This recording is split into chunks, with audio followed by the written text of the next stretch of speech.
Le livre du ciel. Tome 17. Ses œuvres défilent devant nous en disant: Nous sommes vos œuvres. Vous êtes grands et puissants puisque vous nous avez faites si belles. Ma volonté comporte tout ce qui est beau et bon. Quand elle agit dans une âme, elle veille à ce que rien de ce qui vient de nous ne manque, de sorte que notre gloire soit complète. L'agir de ma volonté peut être appelé la vague éternelle, laquelle contient le ciel et la terre comme en un seul point. Elle se diffuse surtout en tant que porteuse d'un acte divin. Oh! Comme le ciel se réjouit quand il voit la volonté éternelle agir dans une âme.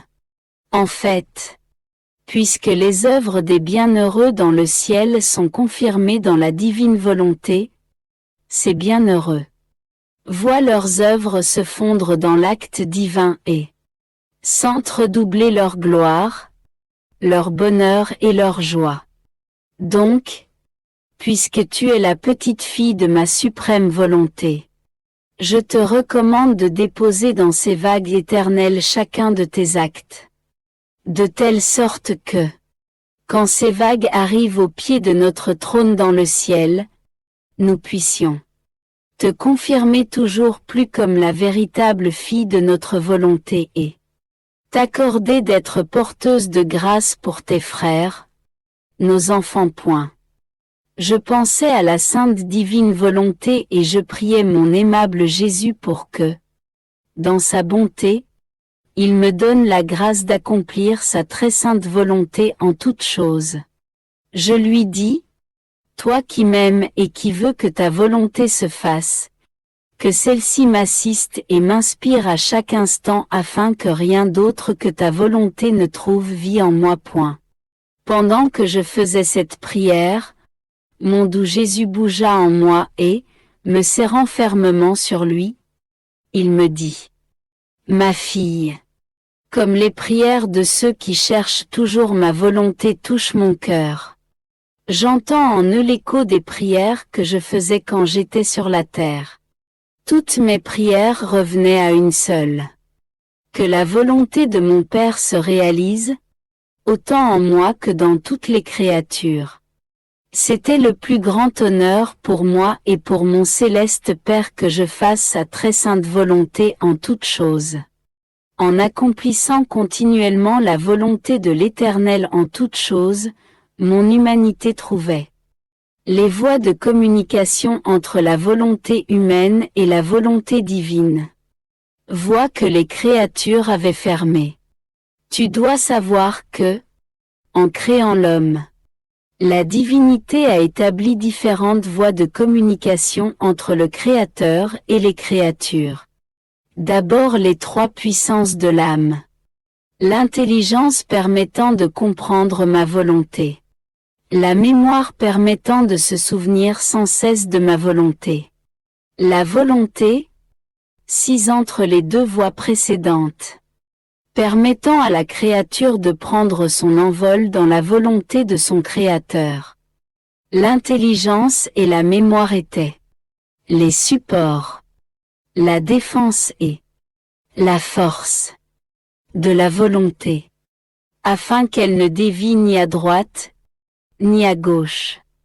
Comme autre voie de communication, il y avait aussi l'œil permettant de regarder les beautés et les richesses de ma volonté.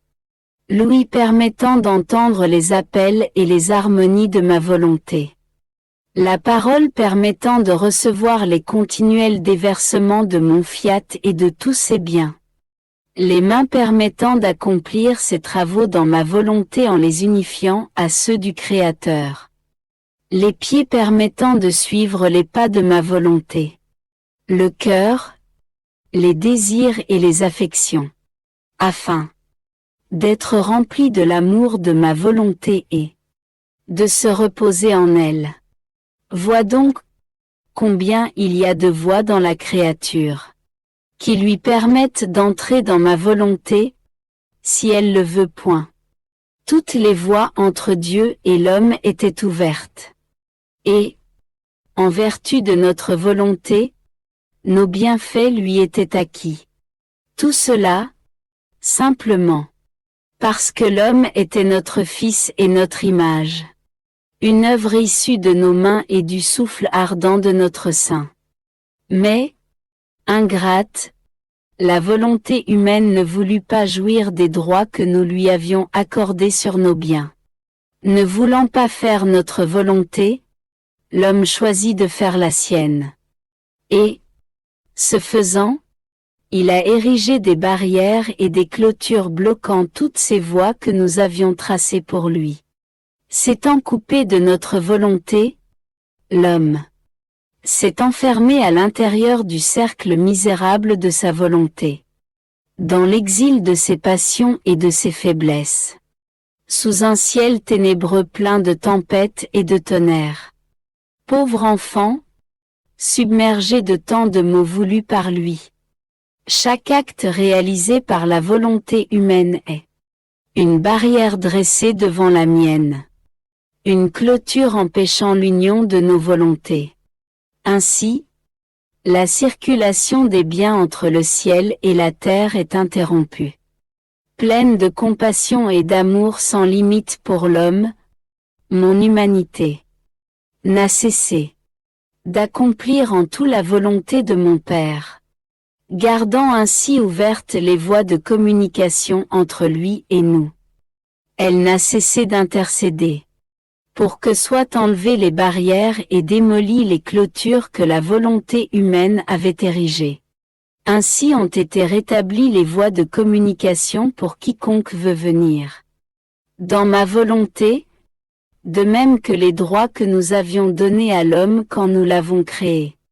Ces voies de communication sont nécessaires pour faciliter le voyage, afin que l'homme puisse fréquemment effectuer des petites visites dans sa patrie céleste.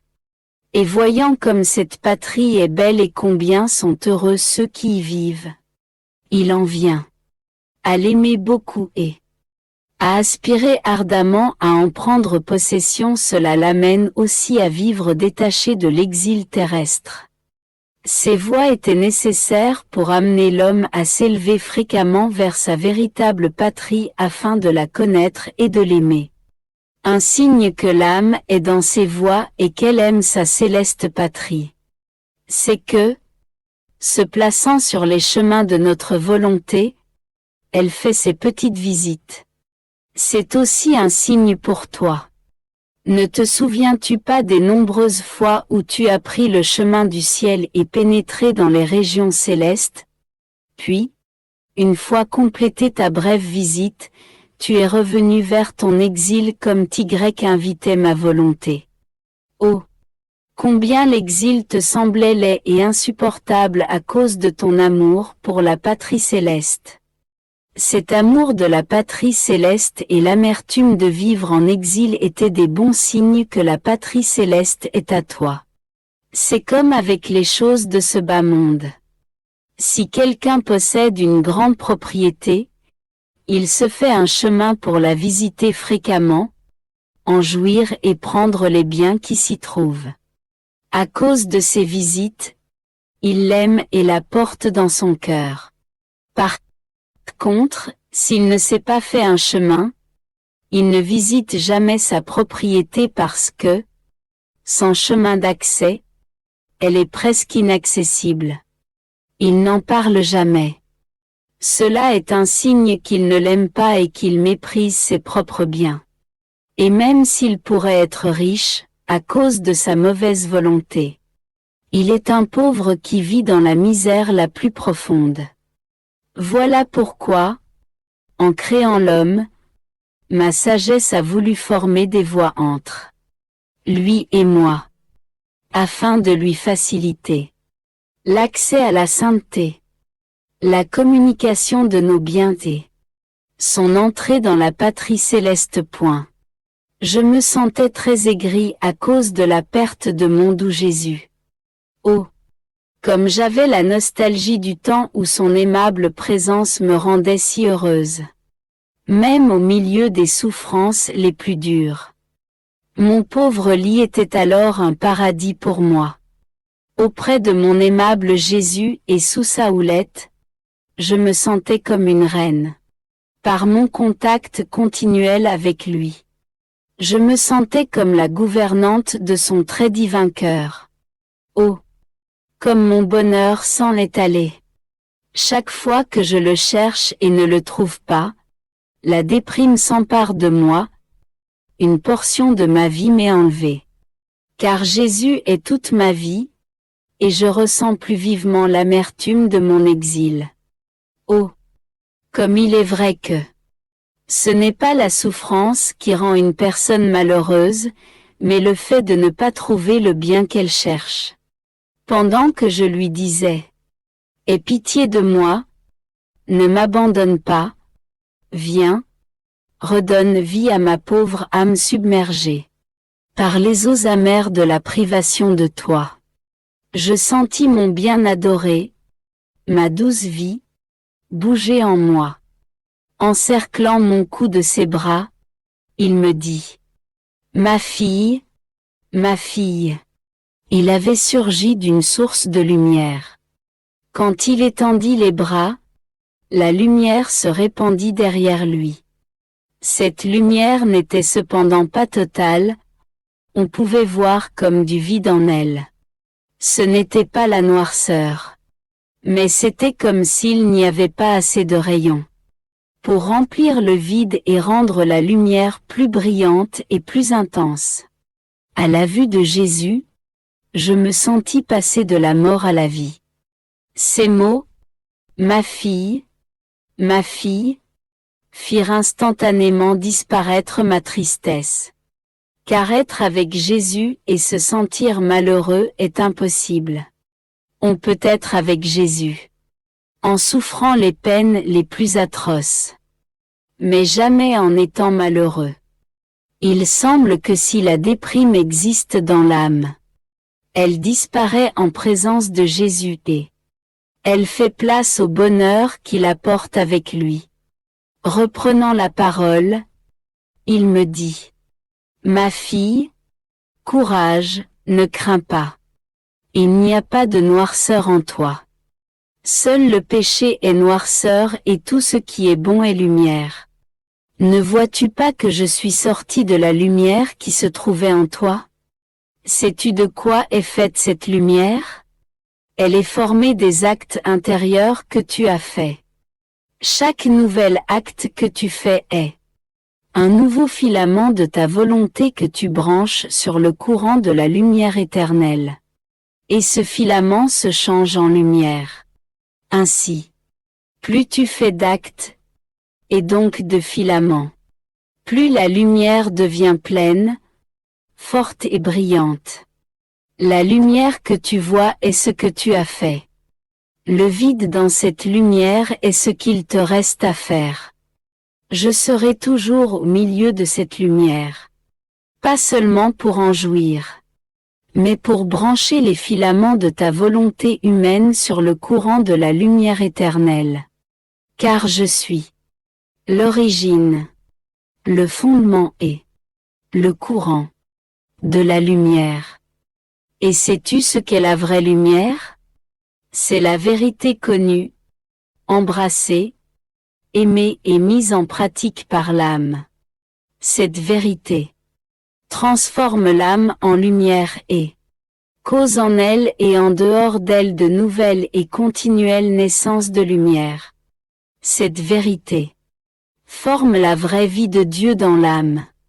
Parce que Dieu est vérité.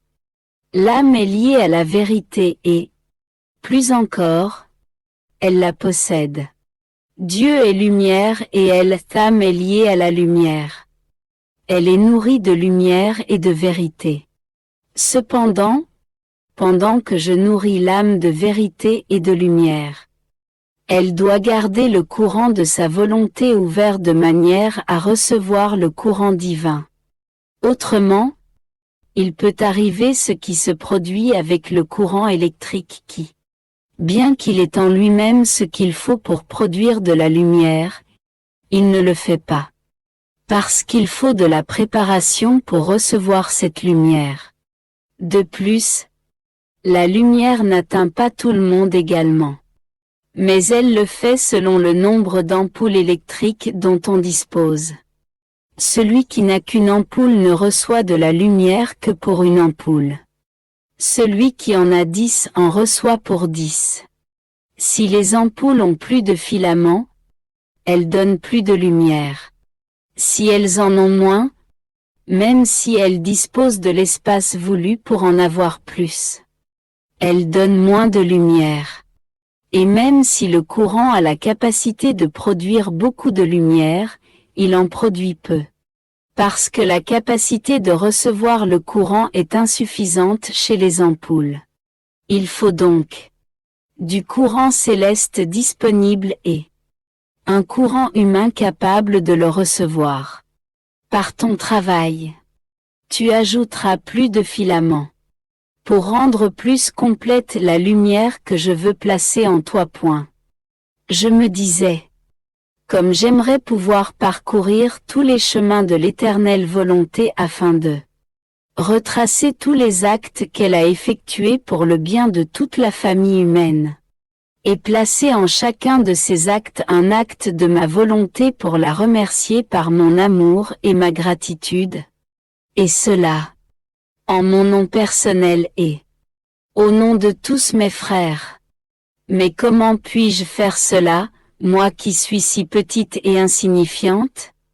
Pendant que je désirais ainsi rejoindre les actes de la suprême volonté, pour les baiser ou au moins placer sur chacun un « je t'aime », je sentis mon doux Jésus bouger en moi et une lumière illuminer mon esprit.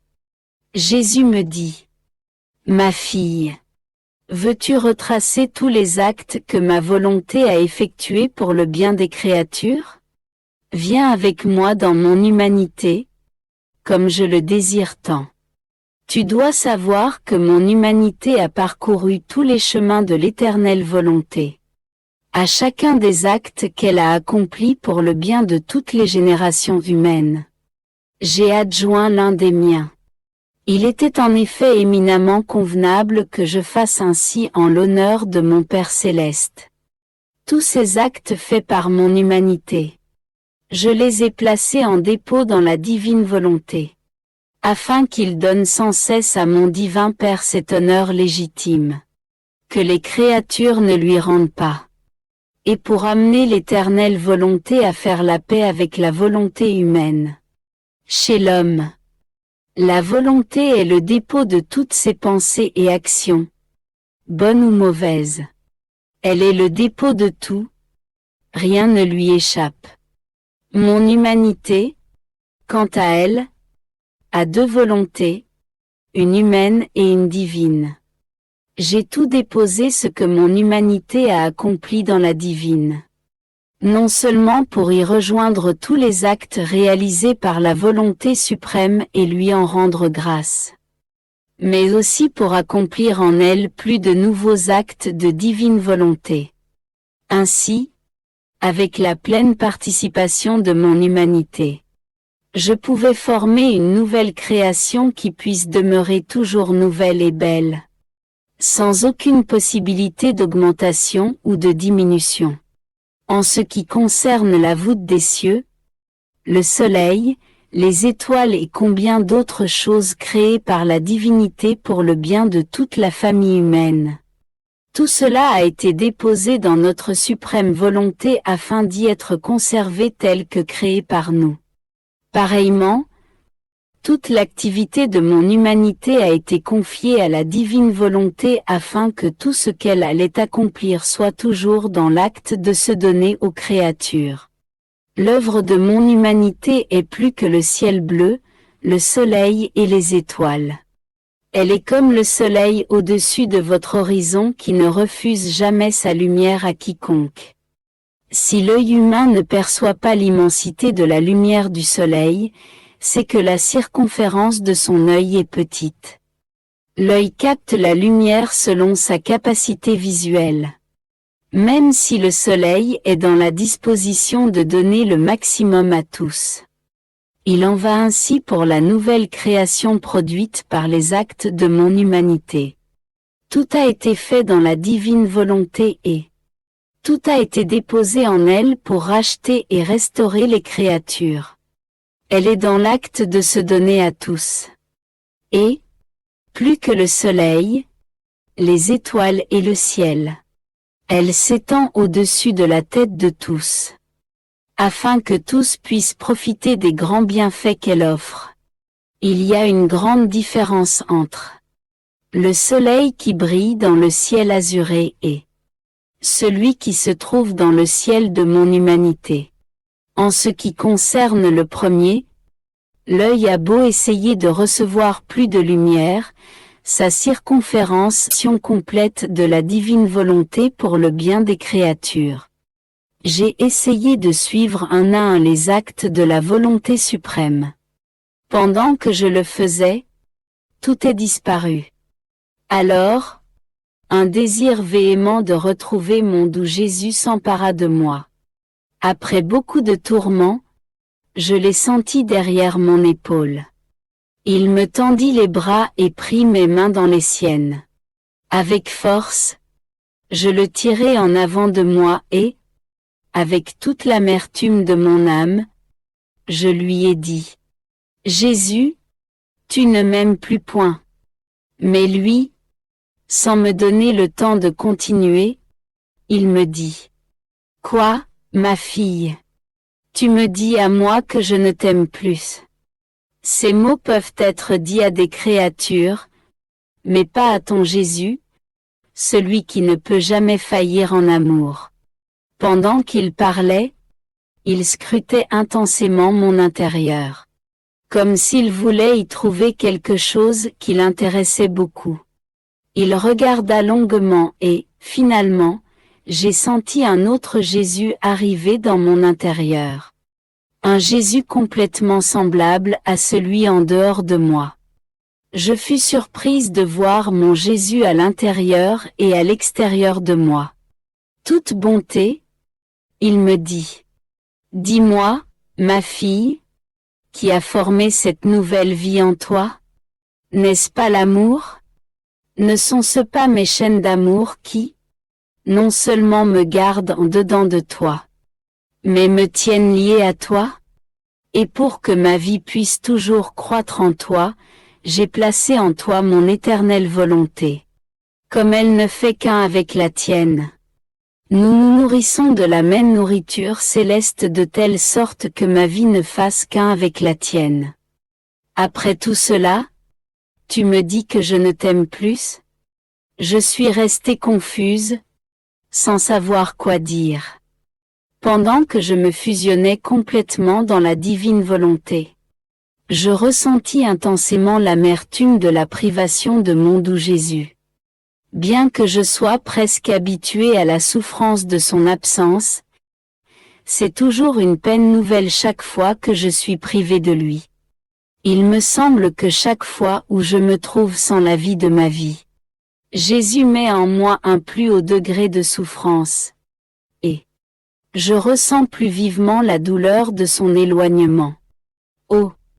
Comme il est vrai qu'en Jésus les souffrances et les joies sont toujours nouvelles. Cette fois, pendant que je m'abandonnais dans sa volonté, mon aimable Jésus fit sortir de mon intérieur sa main toute pleine de lumière.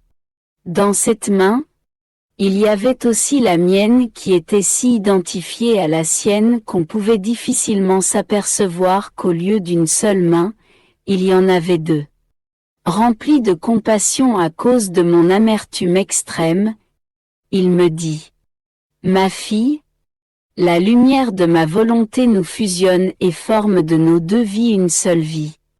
Cette lumière accomplit son travail en toi.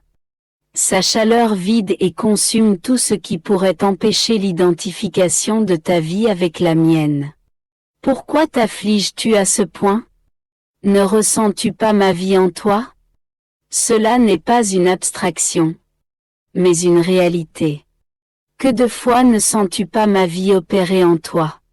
Cela se passe parfois dans la souffrance et, parfois, je te remplis tellement de moi, que tu en perds ton mouvement, ta respiration, tes facultés mentales. Même ta nature perd sa vie pour faire place à la mienne.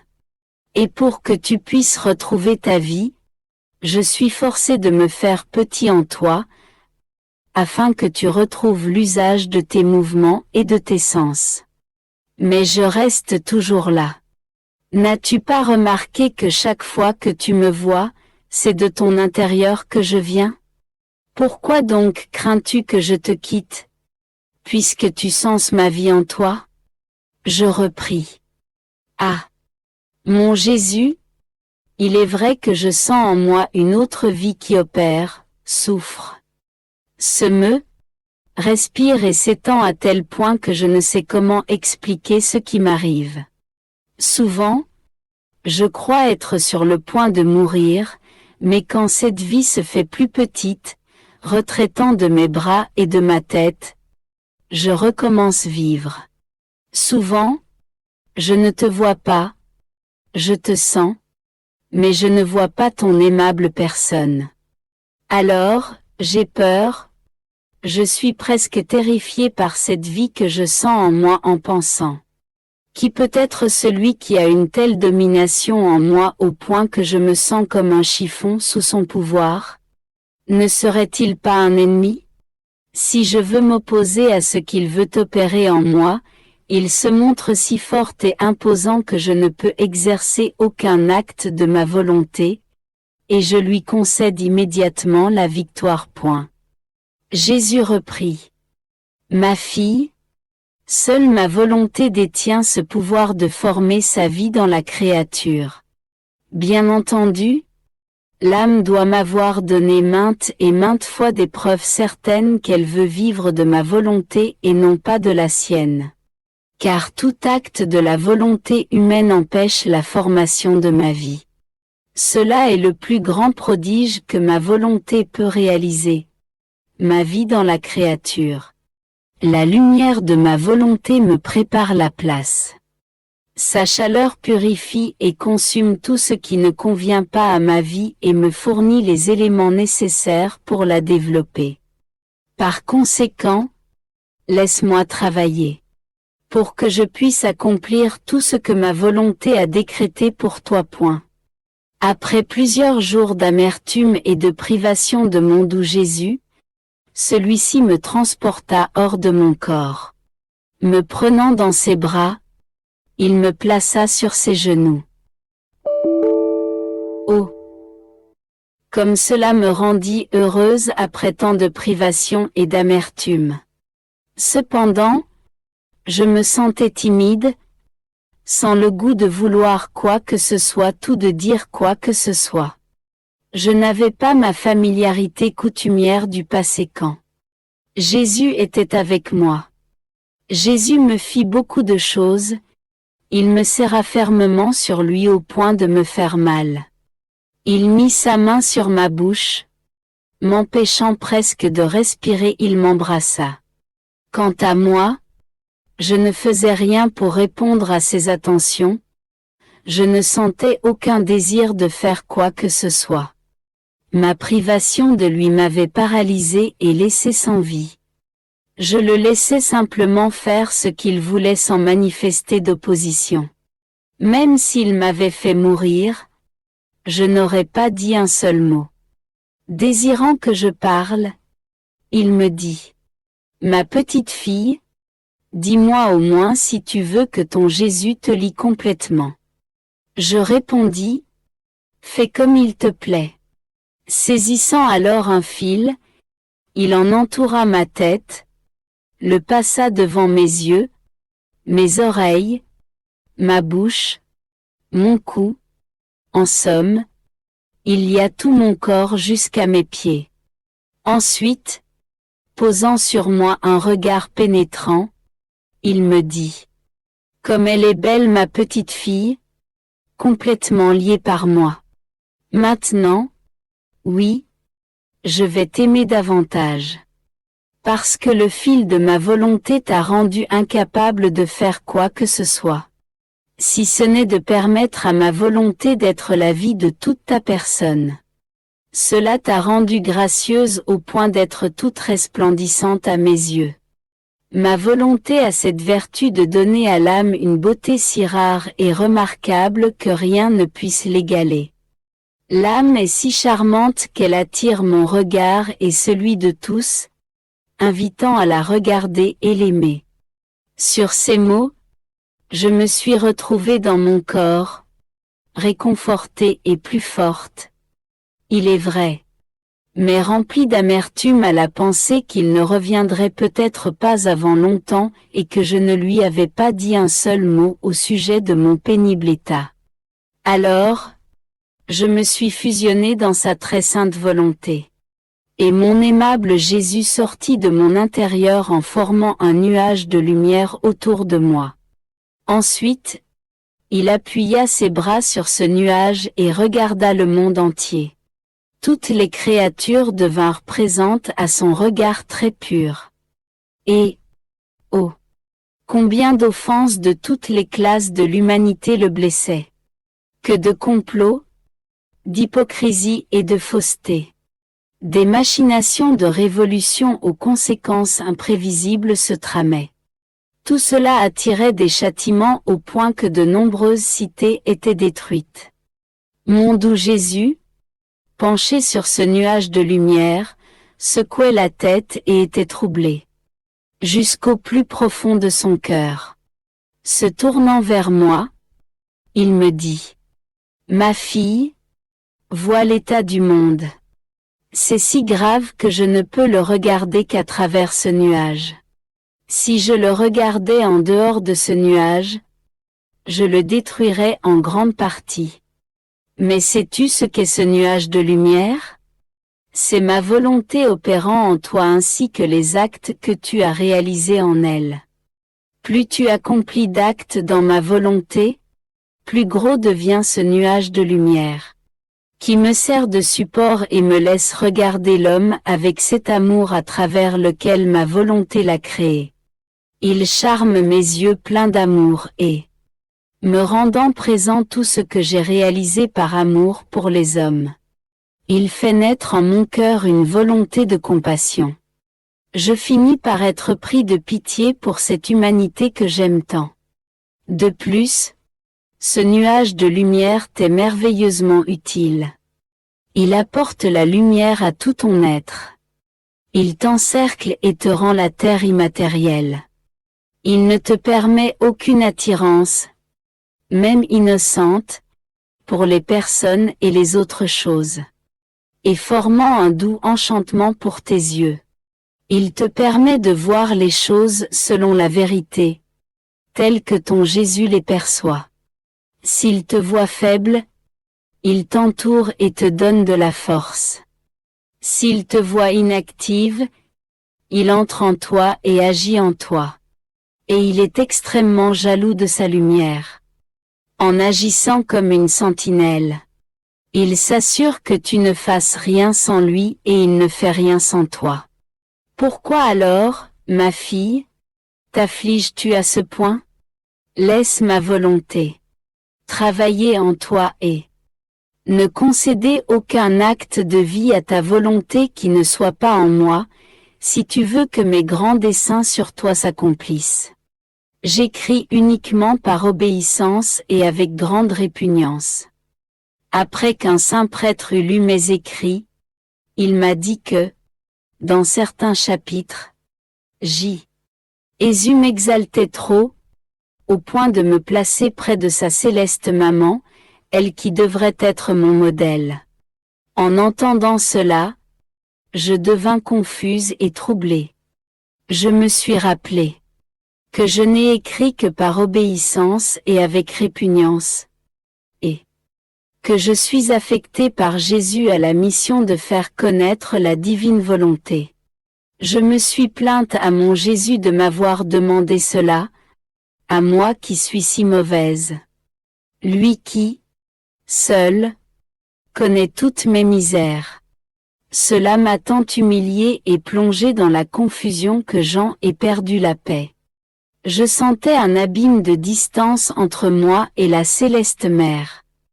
Pendant que j'étais ainsi troublée, Mon aimable Jésus sortit de mon intérieur et, en me serrant dans ses bras pour infuser la paix en moi, il me dit: Ma fille, pourquoi t'inquiètes-tu tant? Ne sais-tu pas que la paix est le sourire de l'âme, le ciel azuré et serein, dans lequel le soleil divin fait briller sa lumière de manière à ne laisser monter aucun nuage? La paix est la rosée bénéfique, qui vivifie tout, par l'âme de bijoux ravissants et attire sur elle un baiser continuel de ma volonté. Qu'est-ce donc que cette affaire contraire à la vérité? Qu'est-ce que cette trop grande exaltation de toi? Tout cela simplement parce que je t'ai dit que je te plaçais près de ma divine mère. Pourtant, en tant que ma mère vierge et reine, elle est la dépositaire de tous les biens de ma rédemption. Je l'ai placée à la tête des rachetés en lui donnant une mission unique et spéciale, qui ne sera donnée à personne d'autre. Les apôtres eux-mêmes ainsi que l'Église tout entière dépendent d'elle et lui sont tributaires. Il n'y a aucun bien qu'elle ne possède, tous les biens viennent d'elle. D'ailleurs, puisqu'elle est ma mère, je devais confier à son cœur maternel toutes les choses et toutes les personnes. Tout englober et pouvoir tout donner à tous est son apanage. Je te répète que, de même que j'ai placé ma maman à la tête de tout et déposé en elle tous les biens de la rédemption, j'ai choisi une autre vierge que j'ai placée près d'elle, pour lui confier la mission de faire connaître ma divine volonté. Si la rédemption est grande, ma volonté l'est plus encore. La rédemption a eu un commencement dans le temps, bien que non pas dans l'éternité. Pour ce qui est de ma divine volonté, bien qu'elle soit éternelle, il devait y avoir un début dans le temps en ce qui concerne la mission de la faire connaître. Parce que ma volonté existe dans le ciel et sur la terre et qu'elle est la seule et unique à posséder tous les biens, je devais choisir une créature à qui confier le dépôt des connaissances qui s'y rattachent, en lui faisant connaître, comme à une seconde mère, ses qualités, sa valeur et ses prérogatives, afin qu'elle les aime et en garde jalousement le dépôt. Tout comme ma céleste mère, vraie dépositaire des biens de la rédemption et généreuse pour quiconque veut en profiter.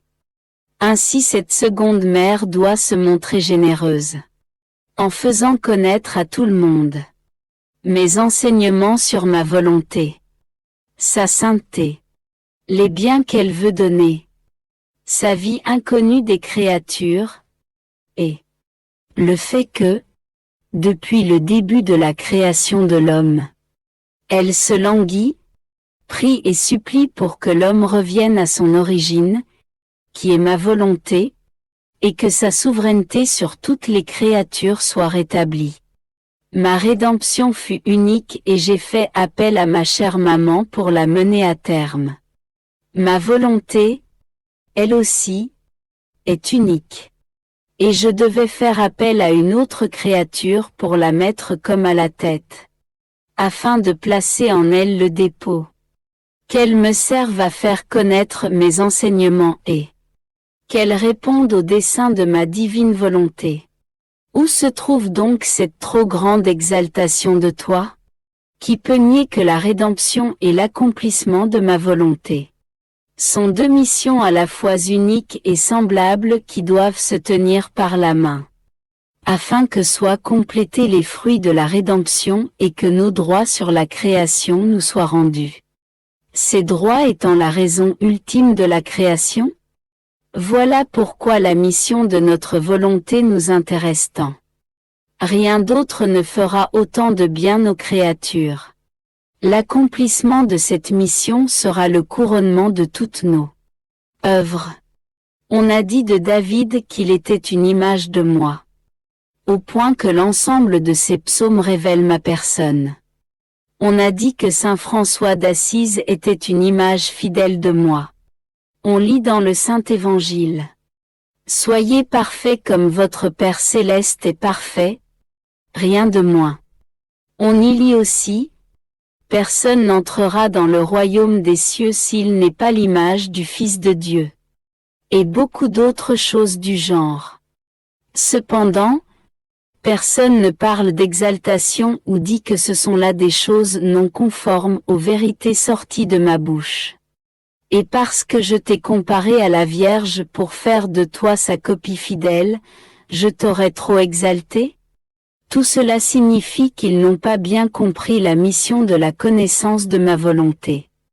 Je te répète que, non seulement je te place près de la Vierge, mais je te place sur ses genoux maternels comme sa petite fille, de telle manière qu'elle te guide et t'instruise sur la manière de l'imiter, pour devenir sa copie fidèle en faisant toujours la divine volonté et que, de ses genoux, tu puisses passer sur les genoux de la divinité. La mission de ma volonté est éternelle. Elle est exactement celle de notre Père céleste. Il veut, commande et n'espère qu'une chose. Que sa volonté soit connue et aimée et qu'elle soit faite sur la terre comme au ciel. Faisant tienne cette mission éternelle et imitant le Père céleste. Tu ne dois vouloir qu'une chose pour toi-même et toutes les créatures. Que ma volonté soit connue, aimée et accomplie. Si c'est la créature qui s'exalte elle-même, cela peut poser question. Mais si elle reste à sa place et c'est moi qui l'exalte, la faisant arriver là où je veux et par le chemin que je veux, cela est dans l'ordre. Tout m'est permis. Donc, aie confiance en moi et ne sois pas inquiète. Point. Je me fusionnais comme à l'accoutumée dans la sainte divine volonté manifestant sa présence à l'intérieur de moi, mon doux Jésus me dit. Ma fille, viens dans l'immensité de ma volonté. Tout le ciel et toutes les choses créées par moi vivent et reçoivent continuellement la vie de ma volonté. En elle, ils trouvent leur gloire complète, leur bonheur total et la parfaite beauté. De plus, ils attendent anxieusement le baiser de l'âme pèlerine qui vit dans la même volonté qu'eux, pour lui retourner ce baiser et partager avec elle la gloire, le bonheur et la beauté qu'ils possèdent. Ainsi, une autre créature s'ajoute à eux, pour me rendre une gloire complète, dans la mesure où une créature peut le faire, et pour m'amener à regarder la terre avec le même amour avec lequel je l'ai créée. Vu qu'il existe sur la terre une créature qui vit et agit dans ma volonté. Sachant que rien ne me glorifie autant qu'une âme qui vit dans ma volonté. Tout le ciel souhaite ardemment que ma volonté vive dans les âmes sur la terre. Ainsi, chaque acte que la créature accomplit dans ma volonté est un baiser. Qu'elle donne à celui qui l'a créé et qu'elle reçoit de lui et de tous les bienheureux. Et sais-tu ce qu'est ce baiser? C'est la transformation de l'âme en son créateur. C'est la possession de Dieu par l'âme et de l'âme par Dieu. C'est l'accroissement de la vie divine dans l'âme. C'est la conformité avec tout le ciel et le droit de suprématie sur toutes les choses créées. L'âme, purifiée par ma volonté à travers le souffle omnipotent de Dieu, ne provoque plus chez Dieu la nausée de sa volonté humaine. Et, par conséquent, Dieu continue d'insuffler en elle son souffle omnipotent, de sorte qu'elle continue de croître en cette volonté par laquelle elle a été créée. Par contre, l'âme qui n'a pas encore été purifiée ressent l'attraction de sa propre volonté. Et, en conséquence, elle agit contre la divine volonté en faisant la sienne. Dieu ne peut l'approcher pour lui infuser de nouveau son souffle. jusqu'à ce qu'elle s'adonne complètement à la réalisation de la divine volonté. Tu dois savoir qu'en créant l'homme, Dieu infusa en lui la vie. En le munissant d'une intelligence, d'une mémoire et d'une volonté pour le mettre en relation avec sa divine volonté. Cette divine volonté devait être comme un roi, dominant tout l'intérieur de la créature et donnant vie à tout ce qui est en elle. À l'aide de ses yeux, la créature devait voir d'une manière toute naturelle l'ordre existant dans les choses créées ainsi que la divine volonté régnant sur tout l'univers. Son ouïe devait lui permettre d'entendre les prodiges de l'éternelle volonté. Sa bouche devait lui permettre de se sentir continuellement insufflé par le souffle du Créateur lui communiquant la vie et les biens de sa volonté. Elle devait être comme l'écho de l'éternel Fiat lui racontant ce que signifie la volonté de Dieu. Ses mains devaient être l'expression des travaux de la volonté suprême. Ses pieds devaient lui permettre de suivre pas à pas les pas de son Créateur. Ainsi, quand la divine volonté est établie dans la volonté de la créature, cette dernière a les yeux, l'ouïe, la bouche, les mains et les pieds de ma volonté. Elle ne se sépare jamais de son origine. Partant, elle est toujours dans mes bras. Et il est facile pour elle de sentir mon souffle et pour moi de respirer en elle. C'est précisément ce que je veux de la créature. Qu'elle laisse ma volonté régner en elle et que sa volonté serve de demeure pour la mienne, afin que la divine volonté puisse déposer en elle les biens célestes qu'elle contient. C'est ce que je veux pour toi. Que tous tes actes, marqués par ma volonté, ne forment qu'un seul acte qui, uni à l'acte simple de ma volonté, qui ne connaît pas de multiplicité d'actes comme chez l'homme, puisse demeurer dans l'éternel commencement, afin que tu copies ainsi ton Créateur et tu lui donnes la gloire et le contentement de voir sa volonté faite sur la terre comme au ciel. Je pensais à certaines choses que Jésus m'avait dites au sujet de la divine volonté, et qui avaient été publiées. Conséquemment, elles étaient à la disposition de quiconque voulait les lire. Je me sentis si honteuse que j'en eus une peine indescriptible. Et je dis, mon Dieu bien-aimé, comment peux-tu permettre cela? Nos secrets que j'ai écrits par obéissance et uniquement par amour pour toi sont actuellement à la vue d'autres personnes. Et s'ils continuent de publier d'autres écrits, je mourrai de honte et de peine. De plus, après tout cela, comme récompense pour mes durs sacrifices, tu m'as laissé. Ah! Si tu avais été avec moi, tu aurais eu pitié de ma douleur et tu m'aurais donné la force. Pendant que je pensais à cela, mon doux Jésus sortit de mon intérieur et, plaçant une main sur mon front et l'autre sur ma bouche comme s'il voulait arrêter les nombreuses pensées affligeantes qui me venaient, il me dit, « Sois calme, ne va pas plus loin. Ce ne sont pas tes choses, mais les miennes. C'est ma volonté qui veut se faire connaître.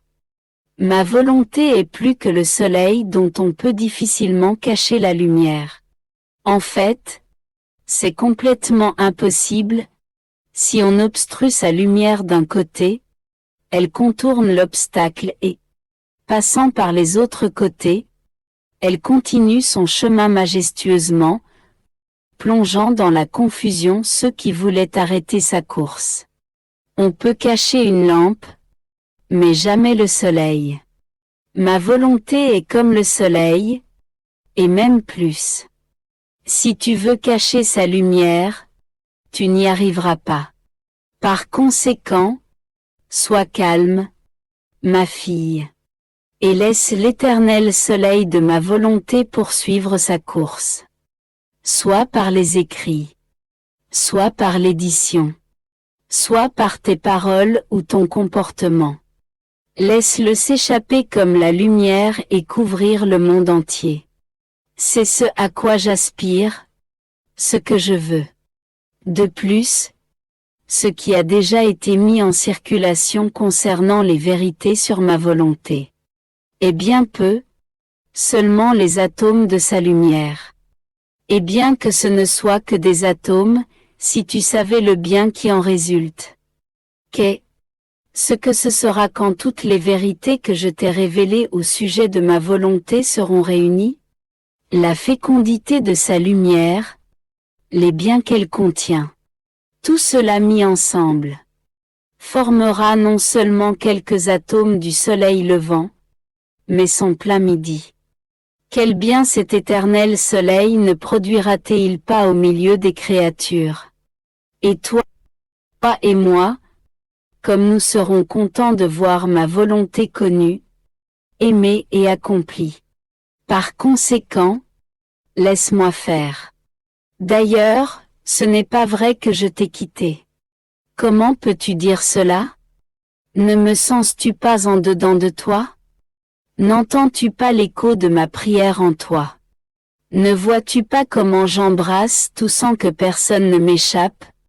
Puisque toutes les choses et toutes les générations sont comme un seul point pour moi. Ne vois-tu pas comment je prie?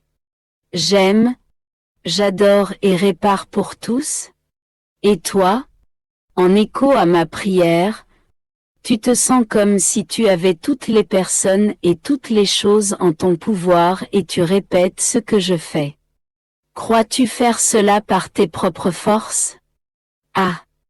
Non, non. C'est moi qui suis en toi, c'est ma volonté qui te fait tenir toutes les personnes et toutes les choses comme en ton pouvoir et qui poursuit sa course dans ton âme. Et voudrais-tu que des choses soient en dehors de ma volonté? Pourquoi as-tu peur? Que je puisse te quitter? Ne sais-tu pas que le signe le plus sûr que je réside en toi est que ma volonté a sa place d'honneur en toi? Qu'elle te domine et fait de toi ce qu'elle veut? Moi et ma volonté sommes inséparables. Et ma volonté rend inséparable de moi quiconque se laisse dominer par elle. Je pensais à toutes ces choses que mon bien-aimé Jésus m'avait dites concernant sa très sainte volonté et certains doutes qu'il n'est pas nécessaire que je précise ici montèrent en moi. Je vais simplement dire ce que mon plus grand bien m'a dit. Ma fille, quand une mission est confiée à une personne, celle-ci doit être équipée des biens, des grâces et des prérogatives dont elle aura besoin pour mener à bien sa mission. La mission que ma divinité confia à mon humanité était de racheter les créatures. J'étais chargé de leurs âmes, de leurs peines, et de satisfaire pour chacune d'elles. Bref, je devais tout posséder. Et si mon humanité avait omis de se préoccuper ne serait-ce que d'une seule âme, d'une de leurs peines ou d'une satisfaction, mon office de rédempteur n'aurait pas été complètement réalisé. Je n'aurais pas disposé de toutes les grâces, de tous les biens et de toute la lumière nécessaire. Bien que certaines âmes auraient pu ne pas être sauvées, je devais pour ma part tout posséder en moi pour disposer en surabondance des grâces nécessaires pour que tout soit sauvé. Cela était requis par ma mission de rédempteur. Regarde le soleil à l'horizon. Il contient tant de lumière qu'il peut en donner à tous. Et même si certains ne veulent pas en profiter, lui, en raison de sa fonction spécifique, il dispose même de la lumière dont certaines créatures pourraient ne pas vouloir. C'est que le soleil a été créé par Dieu pour être la sphère spécifique apte à réchauffer la terre et à l'inonder de sa lumière. En fait, quand une fonction est spécifique dans le but de répondre à un besoin, il est nécessaire que la personne qui l'exerce possède suffisamment des biens qu'elle doit offrir pour pouvoir les dispenser à tous, sans que ses capacités s'épuisent parce qu'elle donne aux autres. En ce qui me concerne, moi qui devais être le nouveau soleil des âmes, devant inonder de sa lumière toutes les personnes et toutes les choses, il était approprié que je dispose de tout ce qu'il me fallait pour amener les âmes à la suprême majesté en lui offrant un acte contenant tous les actes, et aussi pour faire descendre une lumière surabondante surtout dans le but de les mettre en sécurité. À mes côtés, il y avait ma céleste maman, qui a reçu la mission spécifique d'être la mère du Fils de Dieu et d'être corédemptrice de l'humanité. Pour sa mission de maternité divine, elle a été enrichie de tant de grâce que tout ce que possèdent les autres créatures, terrestres et célestes, ne pourra jamais l'égaler. Mais cela n'était pas suffisant pour faire venir le Verbe en son sein maternel, elle embrassa toutes les créatures. En aimant, réparant et adorant la suprême majesté pour tous, de manière à accomplir à elle seule tout ce que les générations humaines devaient à Dieu. Dans son cœur virginal, elle disposait de moyens inépuisables envers Dieu et envers toutes les créatures. Quand la divinité trouva dans cette Vierge l'amour de tous, elle en fut ravie et forma sa conception en elle. En même temps qu'elle me conçut, ma mère devint corédemptrice de l'humanité et embrassa toutes mes souffrances, mes satisfactions et mes réparations, auxquelles elle joignit son amour maternel envers tout. C'est pourquoi, quand j'étais sur la croix, en toute vérité et justice, je l'ai déclarée mère de tous. Elle m'accompagna dans tout, dans l'amour et la souffrance. Elle ne me laissa jamais seule. Si l'Éternel n'avait pas déposé en elle des grâces, au point qu'elle puisse lui donner l'amour de tous, il ne serait jamais descendu du ciel sur la terre pour racheter l'humanité. Voilà pourquoi, de par sa mission de mère de Dieu, il était nécessaire qu'elle embrasse tout et surpasse tout. Quand une fonction est spécifique, rien ne doit échapper à celui qui l'exerce. Il doit tout surveiller pour bien dispenser ses biens. Il doit être comme le soleil qui dispense sa lumière à tous.